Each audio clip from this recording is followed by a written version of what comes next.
Où investir pour commencer? Dans quel domaine faire vos premiers investissements? Par quel type d'actifs démarrer? Vous cherchez à investir votre argent depuis peu. Vous vous intéressez à l'investissement, mais dès que vous plongez le nez dans les placements possibles, vous vous rendez compte que vous êtes complètement perdu devant toutes ces possibilités et vous ne savez pas quoi choisir pour commencer. Eh bien, dans cette vidéo, je vais vous aider à déterminer le domaine d'investissement dans lequel démarrer à l'aide de critères très simples. Et si ça ne suffit pas, en fin d'épisode, je vous ai préparé un petit bonus pour déterminer facilement le type d'investissement à prioriser en maximisant vos facteurs financiers. Du coup, on y va ? Allez, on y va !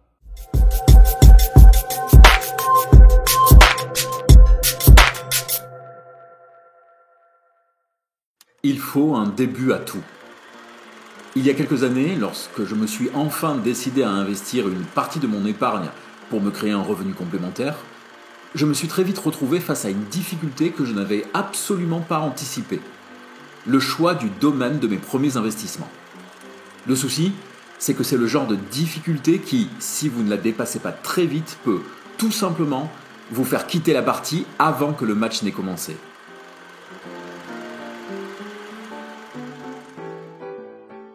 Bonjour à tous, vous êtes sur 1, 2, 3 Richesses, la chaîne qui vous aide à investir, même si vous avez peu de moyens et même si vous n'y connaissez rien. Je suis La Voix, et avec mon ami Le Cube, bonjour à toutes et tous. Nous allons vous aider à choisir votre première classe d'actifs et votre domaine d'investissement principal. Oui, car aujourd'hui, si vous voulez commencer à investir, vous n'avez que l'embarras du choix. Et c'est bien là le problème. Bourse, immobilier, cryptoactifs, forex, private equity, j'en passe et des meilleurs. Si les propositions se sont démocratisées, elles ne facilitent pas pour autant la décision. Alors, bien sûr, il y a Internet, les blogs et toutes les chaînes YouTube. Sauf que vous trouverez l'avis de spécialistes, mais pas les critères vous permettant de choisir où vous allez investir votre argent. Eh bien, ces critères, on va les voir ici en détail. Ensuite, à la fin de la vidéo, nous les placerons dans un arbre de décision permettant de déterminer la classe d'actifs la plus optimale pour vous. Mais avant ça, n'oubliez pas de vous abonner si ce n'est pas déjà fait. Vous abonner et activer les notifications vous permet de soutenir notre travail et surtout de ne rater aucun épisode. Très bien. Commençons avec un premier critère que vous ne penseriez sans doute pas trouver dans une vidéo sur l'investissement. Ça peut vous paraître étrange de parler des préférences personnelles dans un domaine où l'objectif est de gagner de l'argent, mais lorsqu'il s'agit de faire des choix, eh bien, pourquoi ne pas en tenir compte ? D'autant plus que le processus d'investissement demande qu'on lui consacre un minimum de temps. Donc, mieux vaut se tourner vers des types d'investissements qui, de base, nous intéressent. En effet, votre propre intérêt personnel peut vous aider à déterminer dans quel univers commencer à investir. Si, naturellement, vous êtes attiré par tel ou tel type de classe d'actifs, eh bien, démarrez par là. Et si vous avez besoin de plus d'informations sur les différentes classes d'actifs et les grands domaines d'investissement, allez voir la vidéo qui leur a été consacrée et dont la fiche va apparaître à l'écran. Le lien est également en description. Peut-être qu'après avoir regardé Le Loup de Wall Street, vous vous êtes intéressé au monde de la bourse. À moins que l'univers des crypto-monnaies vous captive par les promesses de liberté et de reprise en main de votre argent qu'il propose. Ou alors, vous pensez que la possession de biens physiques immobiliers est la seule garantie d'une vraie richesse. Qu'importe. Si un domaine d'investissement vous intéresse d'emblée, alors ne vous posez plus de questions et commencez par ça. Oui, mais si plusieurs domaines d'investissement nous intriguent, dans ce cas-là, comment on fait ? Eh bien, si votre choix se porte vers plusieurs domaines, faites-en la liste. Et notre deuxième critère permettra de trier le bon gré de livret. Parfois, plutôt que de chercher où investir son argent pour commencer, mieux vaut trouver dans quoi on ne veut pas investir. Pour mettre en adéquation ses propres valeurs avec sa façon d'investir. Exactement. Si la préférence, c'est avoir une affinité avec un domaine, les valeurs peuvent vous faire refuser certains choix. Votre morale, votre philosophie ou votre façon de voir les choses peuvent donc vous faire écarter certains types d'investissements. Par exemple ? Eh bien, soyons clairs, l'investissement boursier n'a rien d'éthique, car vous serez amené à investir dans des sociétés qui ont tendance à polluer la planète, bafouer les droits sociaux ou aider des gouvernements à mettre en place des politiques répressives. Dans ce cas, peut-être vaut-il mieux s'orienter vers le private equity, où vous pourrez aider des entreprises plus petites, mais porteuses de projets plus proches de vos valeurs. Autre exemple, j'ai croisé des personnes qui refusaient d'investir en immobilier, car elles considéraient que faire payer un loyer pour que des gens puissent simplement avoir un toit sur la tête était immoral. Donc, si un domaine d'investissement vous dérange, rayez-le de votre liste. Et il n'y a pas à juger si c'est bien ou mal, puisque les valeurs sont propres à chaque individu.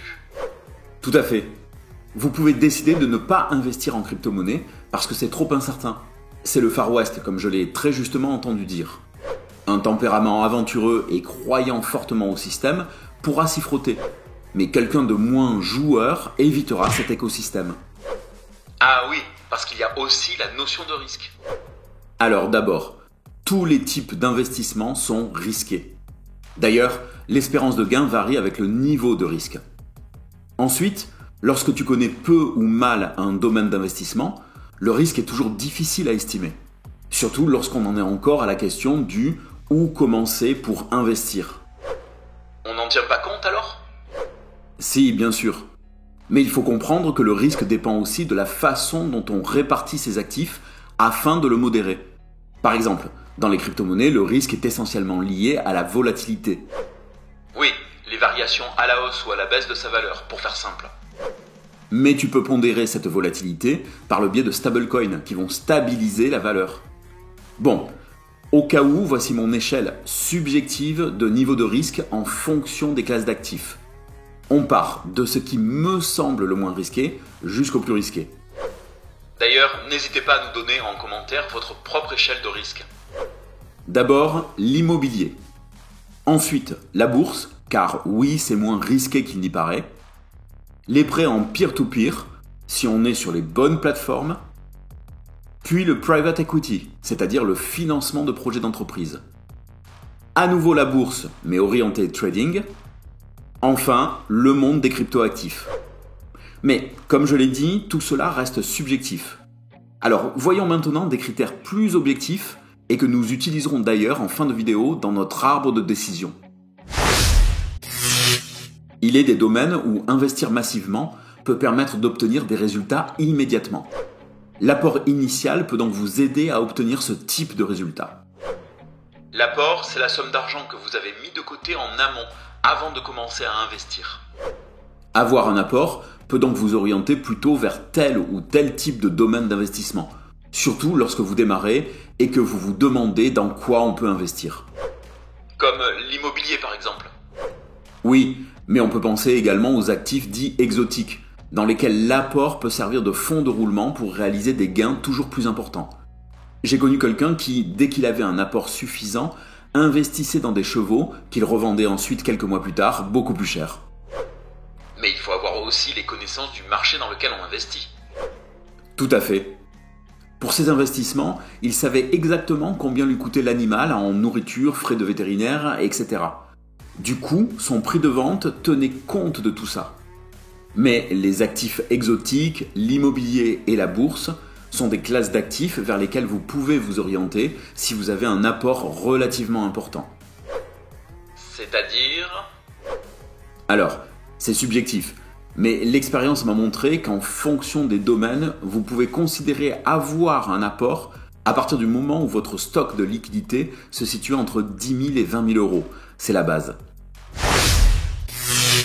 La capacité d'emprunt est un élément très important dans votre capacité d'investissement. En effet, elle permet d'obtenir ce que l'on appelle un effet de levier.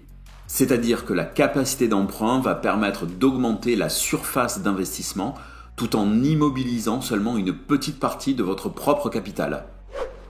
Par exemple, en immobilier, avec un apport de 20 000 euros, je peux réussir à investir et donc acheter un bien dont le montant serait de 100 000 euros. C'est-à-dire que 20 000 euros de capital m'ont permis d'obtenir 100 000 euros de patrimoine. C'est simplifié, mais juste. Bravo le cube. De véritables fortunes ont pu se créer en utilisant intelligemment cet effet de levier. Donc, si vous souhaitez investir et que vous possédez une capacité d'emprunt, Ne la négligez pas. C'est pour cette raison que ce facteur est un des axes de l'arbre de décision qu'on présente plus loin. Tout à fait. Après, on ne va pas se mentir. Même si potentiellement tous les domaines d'investissement peuvent bénéficier des apports liés à la capacité d'emprunt, pour celui qui démarre dans le monde de l'investissement, elle renvoie essentiellement au domaine de l'immobilier. Oui, c'est assez logique. Par contre, son absence nous amène au dernier facteur permettant de décider dans quelle classe d'actifs commencer à investir. Alors, on a déjà vu ce qu'était la capacité d'épargne et le taux d'épargne. Saison 1, épisode 5. C'était au tout début de la chaîne. Pour autant que les choses soient claires, si vous n'avez absolument pas de possibilité d'épargner, alors vous ne pourrez pas investir. À moins d'avoir d'abord un apport conséquent qui, s'il est bien investi, vous permettra d'obtenir des revenus que vous réinvestirez. Mais si on a un apport, c'est qu'on l'a créé avec une épargne. Pas forcément. Tu peux avoir hérité ou vendu un bien que tu possédais. Capacité d'épargne, apport et capacité d'emprunt sont bien 3 éléments complètement différents. Et oui, la capacité d'épargne, ça se crée à partir du contrôle de son budget. Pour ça, vous pouvez aller voir l'épisode qui récapitule toutes les étapes pour reprendre en main vos finances. Le lien est en description. Une capacité d'épargne forte, c'est-à-dire au minimum 500 € par mois, renvoie à des investissements type bourse, crypto-monnaie ou private equity. Si on y ajoute une capacité d'emprunt, c'est alors l'immobilier qui est à privilégier. Et en dessous de 500 €? Eh bien là, on entre plutôt dans l'investissement de type peer-to-peer ou toute autre forme d'investissement par le biais de plateformes qui nécessitent moins de moyens financiers. Alors, je ne dis pas qu'il est impossible d'investir en bourse avec moins de 500 € d'épargne mensuelle.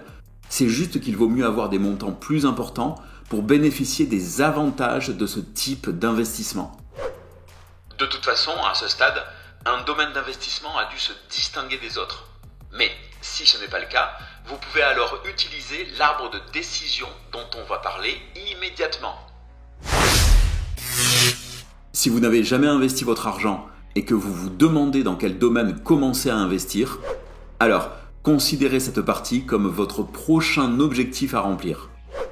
Et pour ça, on va utiliser le fameux arbre de décision. Voilà, son fonctionnement est très simple. On part du haut et à chaque boîte de décision, on répond par oui ou par non, jusqu'à arriver à une proposition de type d'investissement. Évidemment, ici, pas de question de préférence ou de valeur, mais une simple aide à la décision en fonction des facteurs objectifs que l'on a vus. Mais il n'y a pas toutes les classes d'actifs. Effectivement, mais celles qui ont été écartées sont soit trop complexes pour quelqu'un qui démarre, comme les matières premières ou les devises, soit ont besoin de connaissances spécifiques, comme c'est le cas avec les actifs exotiques par exemple. Mais si vous voulez les replacer, en plus du type d'actif est indiquée la classe d'actifs auquel le résultat appartient. Attention cependant, l'arbre de décision permet seulement de définir ce qui serait le plus optimal en fonction des facteurs objectifs qui vous sont propres. À partir de là, vous pourrez bien sûr tenir compte ou non du résultat, ou y appliquer vos facteurs de préférence et de valeur. Je vous mets le lien direct de l'infographie en description pour vous faciliter la tâche.